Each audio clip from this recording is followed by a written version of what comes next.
Legos or bricks or anything. You build up the positive things. And as you do that, how I like to think of it is building a brick wall. When you build a wall, the actions that you do are the bricks, but the things that keep those bricks in place, meaning you continue. Awe Genge, this is Mental Mythos, hosted by Asago Toto.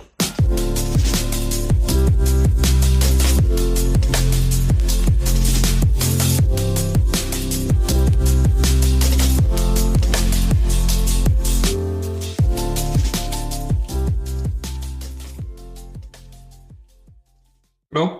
Hi. How are you? Good. How are you? Doing well. I just want to say thank you so much for being here, and I really appreciate it. And today's conversation, something new on the podcast, is something that we usually don't look at when it comes to mental well-being as much as it's physical, but we don't look at it as a psychological thing. And also, I read some stats that said that in terms of when it comes to obesity is one of the leading causes of mental health issues. So I really appreciate it. Thank you. Yeah, glad to be here. Thanks for having me. For our conversation, hopefully we'll be touching on some things that really affected you in terms of self-esteem, body image, and also mental health issues like depression and anxiety. So I'm interested in terms of, first, let's start with your story. Can you tell us in the beginning, what was life for you when you were nearing 40 years and weigh 750 pounds? Life was bleak. At that point in my life, I mean, it was really just me. There was no one else in my life. I didn't have any social interaction. There wasn't any other people. There wasn't a significant other. There weren't friends. There weren't family. At that point, it was just myself, and every day was just depression. You know, it was kind of this questioning of like, why am I still here? What am I doing? Like, why am I bothering to continue to go on? And for me, the food was what fed that. I guess in a lot of ways, the food is what kept me going. As difficult as that is to kind of process, because it was also what was destroying me. But it was also the thing that kind of got me through it, because it was my comfort. It was my addiction, you know. Between that and the alcohol, it was just days of mostly reading, watching movies, just trying to get through the day and being miserable. That was kind of what my life was like then. You mentioned that in that perspective, during that time, would you say that you eat food as some type of an addiction, or just something that you did subconsciously? I would say more subconsciously. I don't think I really recognized food as the addiction at that point, you know, when I was at my worst. I think that came later, after I got kind of past that stage. I think it was more along the lines of, I'm eating because it gives me comfort. It's the only thing that gives me comfort, I guess. You know, you eat something you really enjoy, or just... I understand you. There are times that, in a way, I feel like that also. And in terms of speaking about the food and the alcohol addiction, it's something that really helps us to cope with stresses that we come upon, more especially when it comes to mental health problems. So in a way, how can I put this question in terms of the alcohol and the food? To what extent did it really help you when it came to your mental health issues? I don't know that it actually helped me. I think it was more of a placebo effect, you know? You think that it helps you because it just makes you feel less stressed out, you know, less miserable, exactly. Especially with the alcohol, it was numbing. I think for me, I started very young with both the food and the alcohol. So I think because I didn't have access to anything stronger. And then once you get rooted in those addictions, they just take hold. And I don't know, I don't know that I'm trying to kind of think to that point in time if I actually felt like they gave me comfort. I suppose, you know, but in a lot of ways, they just added to my stress because I would feel guilty about eating. But they were the only thing in my life at that point that gave me comfort. And it goes back to a conversation I had an hour ago, whereas we spoke about, in a way, pain and how, as individuals, we process pain in terms of mental health issues. In a way that everyone responds differently with the issue when it comes to mental health. And I just want to read something that I saw on Reddit, where it says that many people make the claim that people are obese because they are lazy or just don't put in as much effort as thinner people, or that it's a general lack of discipline. What's your take on that? Well, to some degree, there is an element of truth in it because, typically when you are struggling like I was, I can only really use myself as a clear example, but you do tend to not care as much. There are reasons for it. That's like the lazy way to put it, I guess, that comment. I mean, there's a lot of ignorance in that because there's a lot more to it. But in some ways, there is truth in there also because as you're struggling, but it depends on why you're struggling. Some people have different reasons for why they eat. I mean, but most people that I've ever talked to, there's a reason, and it's them dealing with trauma or they have an addiction, something along those lines. And because of that, it cripples you. And it can look to other people like you're just lazier or you're not putting in the effort, but there's something deeper in your subconscious that makes that the case. I mean, you could say the same thing about, say, a drug addiction of heroin or cocaine or something, but the problem with those things is you can't see them like you can with food. When you're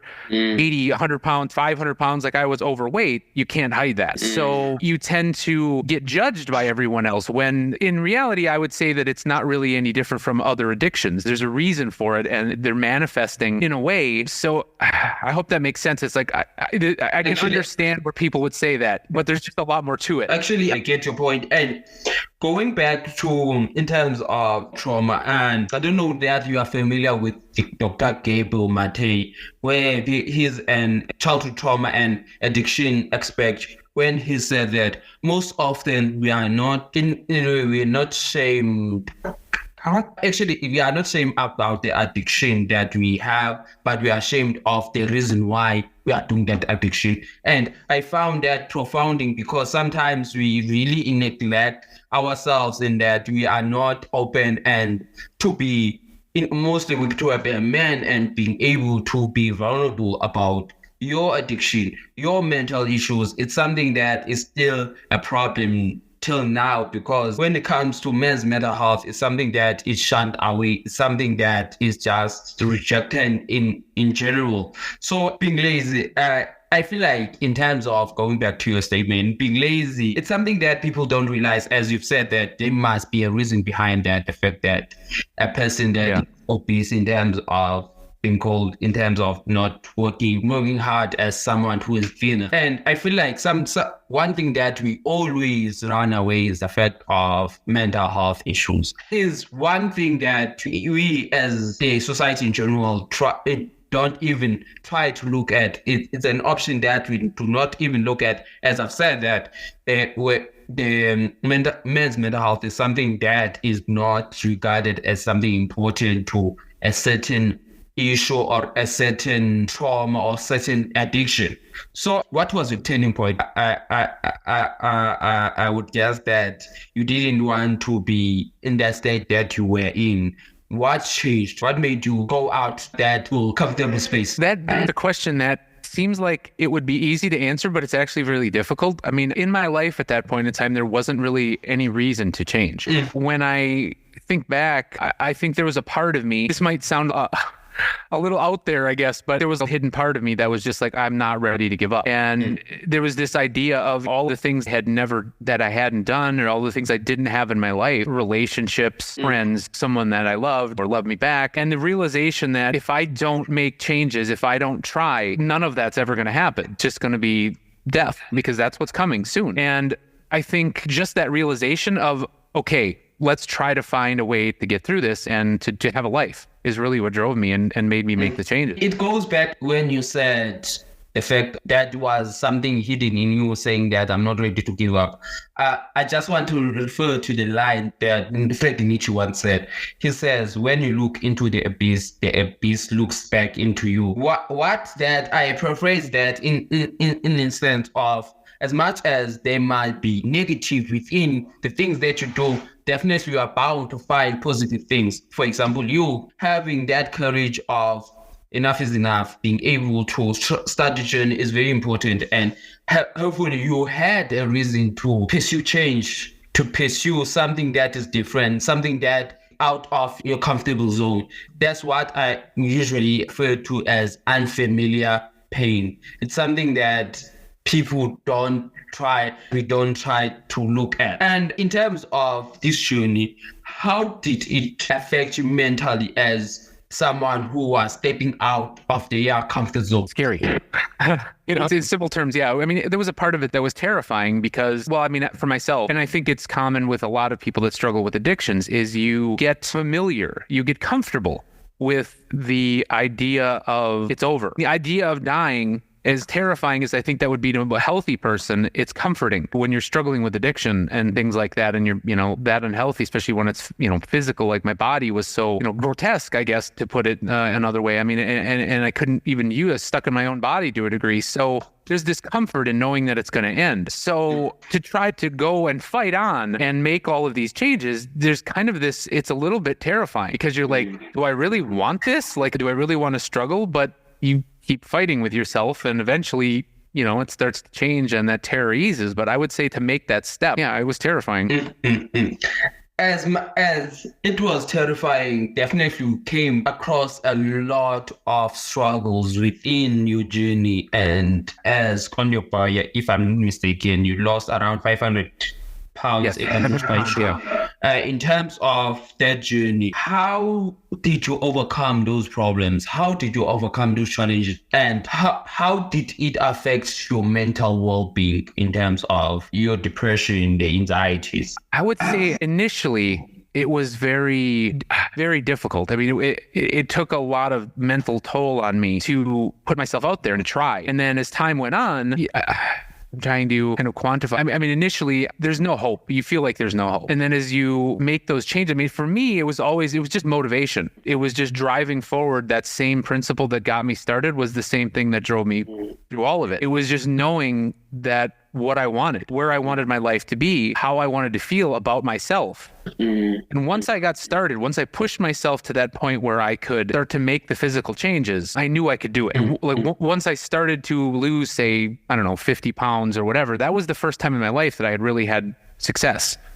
So I knew that I could get it done. And then it was just a matter of pushing myself. And I don't care what it took. I don't care if I have to be, and I was at some points literally crawling, bleeding, passed out on the floor, whatever it took, that's what it's going to take. That's how I looked at it. Like, nobody's going to save me but me. And as I proceeded, initially it was very, very much self-doubting. As I got through it, as I started to lose the weight, as my body started to respond, my whole mental picture of myself started to change. It started to become like, maybe I'm not a completely useless person, maybe I'm not garbage, and that started to, to the point where I'm comfortable enough now with myself where here, I'm here, I'm talking to you, I'm sharing my story with people. Yeah.